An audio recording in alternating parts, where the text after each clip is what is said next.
The last part of the chapter talks about enzymes. So enzymes are proteins, which is why we talk about them in this chapter. So enzymes are going to be proteins that are catalysts for reactions in living organisms. So remember, catalysts, the definition of a catalyst is that they increase the rate of a reaction but are unchanged themselves, and they do that by lowering the activation energy of a reaction. So enzymes are going to be very specific. So most enzymes catalyze either a certain reaction or a type of reaction within the body. And you can usually tell an enzyme based by its name. Anything that ends in the suffix ase is an enzyme. So peptidase cleaves peptide bonds. Lipase cleaves lipids. Hydrolases are involved in reactions with water. So again, that ending of ase tells you that a protein is an enzyme. A lot of enzymes require a cofactor. So a cofactor is going to be a non-protein component or a non-amino acid component of an enzyme that is needed to make it work. And most commonly, this is going to be a metal ion or an organic molecule.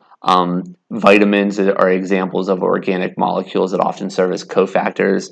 Metal ions that are often used are going to be things like magnesium ion, so magnesium 2 plus or zinc 2 plus. Those are two common cofactors for enzymes that are frequently used together with the enzyme to help the reaction actually work. So how do enzymes work? So the enzyme is going to be this this part here. So this is going to be all the blue spheres that kind of link it together. Those are all the amino acids of the enzyme. And within the within the enzyme, the amino acids form a pocket, right? And that pocket is right in here, and that's what we're going to refer to as the active site. So the active site is going to be the region that binds the substrate and helps convert that substrate to product. So you can think of this as a chemical reaction where you have the substrate that is being converted to product, okay? And it does that with the help of the enzyme. And again, we write catalysts on top of the arrow because they end up being unchanged in the chemical reaction. So substrate is going to be converted to product. So the first thing that has to happen is what's shown over here on the right, which is that the substrate binds to the enzyme and we form what's called the enzyme substrate complex. And what that enzyme substrate complex does is it stabilizes that substrate, it lowers the energy of it so that it's more easily converted into a product. And then here you can see that same enzyme substrate product right here that is then converted, the enzyme substrate product, or the enzyme substrate complex, excuse me, is converted into your two different products, right? The green product and the red product. And then you end up with your original enzyme back in its original form. So again, the enzyme remains unchanged in the whole process, and you have converted your substrate into product, or in this case, products.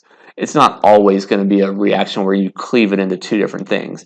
There are many types of reactions where you might have like chemical A plus chemical B forms chemical C, right? And that is an enzyme in that case would link the two together. Or you could have A plus B goes to C plus D, where an enzyme basically exchanges parts of those two chemicals to make two new products. All right, so how do enzymes actually do their work? So there's two models that can explain how enzymes can be so specific for a substrate and lower the activation energy to enable reactions to occur. One of them is called the lock and key model, and the other one's called the induced fit model. And these are basically just models that give you some idea into how this works physiologically. Neither are all the time right, and different reactions kind of follow these models differently, or different enzymes follow these models differently. So the lock and key model says that the active site of the enzyme is this rigid, basically structure, or rigid cavity. And the reason it's called a lock and key model is if you imagine a lock on a door, right? There's a very rigid fit in there, and the metal key has to fit in there perfectly to be able to turn and open the lock. And the idea is here is that the substrate is like the key and it has to fit perfectly into that lock within the door, which would be the enzyme. Now, the induced fit model basically says that the active site has a flexible shape which can adjust based on the substrate. So in this case, imagine take your hand and put something in your hand, right? So if you take your hand and put something in your hand naturally kind of wraps around whatever you put in your hand. So if you have a pencil and put it in your fingers, right, your fingers curl around that pencil to hold it in place. That curling of your fingers is the induced fit of your enzyme. So your fingers are your enzyme. It binds to the substrate, which would be your pencil.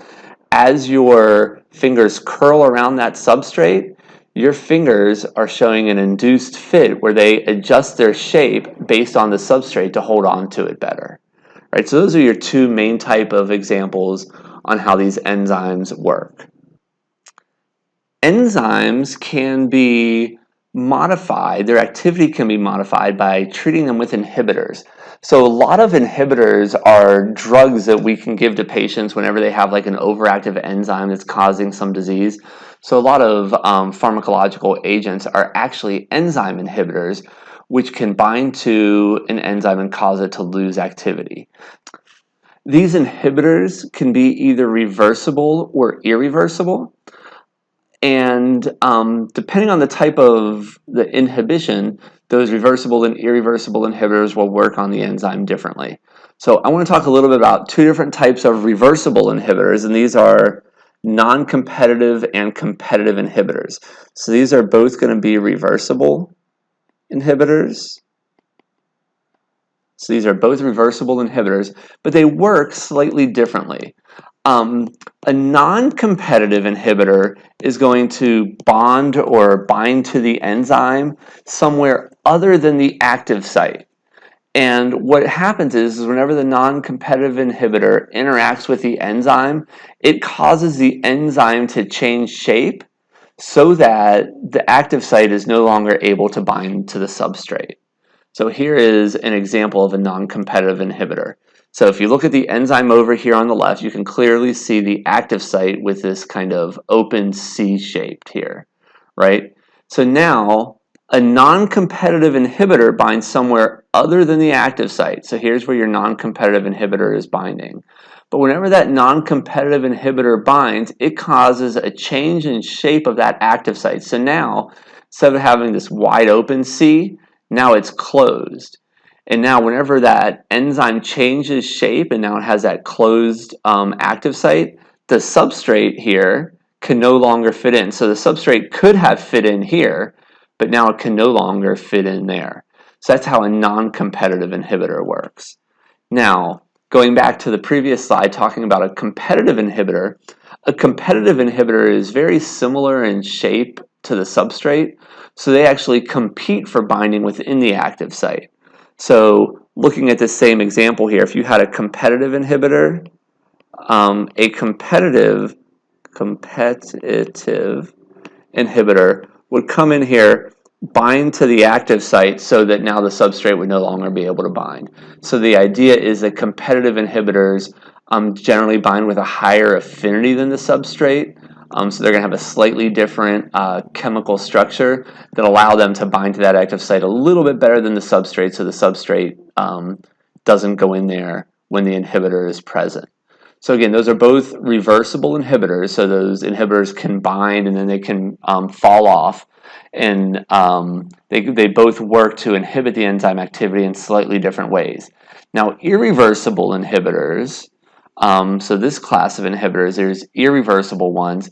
They modify the enzyme permanently in a way that the enzyme just doesn't work anymore. So an example of an irreversible inhibitor is something like penicillin. So penicillin works by covalently modifying the enzyme, and that covalent modification causes it to basically completely lose activity. All right, so we can use enzymes not only to treat diseases, but we can also use it to diagnose certain types of diseases. So for instance, creatine phosphokinase is an enzyme that is upregulated, so it's expressed more in patients that have a heart attack. So if a doctor is wondering if someone had a heart attack, they'll often test for their levels of this creatine phosphokinase. If those levels are elevated, it's a sign that someone had a heart attack. Alkaline phosphatase is an enzyme that can be upregulated in liver or bone diseases, so high levels of alkaline phosphatase are indicative of that disease. Acid phosphatase is a marker for prostate cancer, so it's one of these things that as men get older, a lot of times doctors will measure their levels of acid phosphatase to have an idea of what a baseline level is. If those levels start to increase over time, that's a sign that someone could be developing prostate cancer. So these enzymes can also be markers for certain conditions because elevated levels and elevated presence of those enzymes are signs that you're going into a particular disease type pathology. There are also drugs that can treat diseases or problems that we might have. So penicillin is one I mentioned earlier as a type of irreversible inhibitor. So penicillin inhibits an enzyme that's responsible for bacteria forming their cell wall.